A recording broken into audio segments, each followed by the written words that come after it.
Hey guys, I'm going to show you how to fix and set up profile lock on Netflix. So to start, open Netflix app on your mobile. Now sign in or log in with your profile on Netflix. So choose your profile from here. Next, click My Netflix at the bottom right. Next, click your profile at the top left. Next, click the pencil icon at the top right.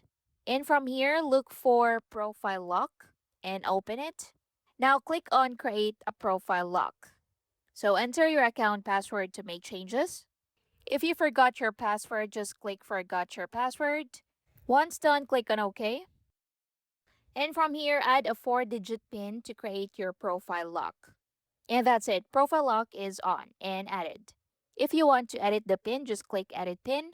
Or if you want to delete profile lock, just click Delete Profile Lock and confirm the action. And click on Done at the top right. Please like and subscribe. See you in the next one.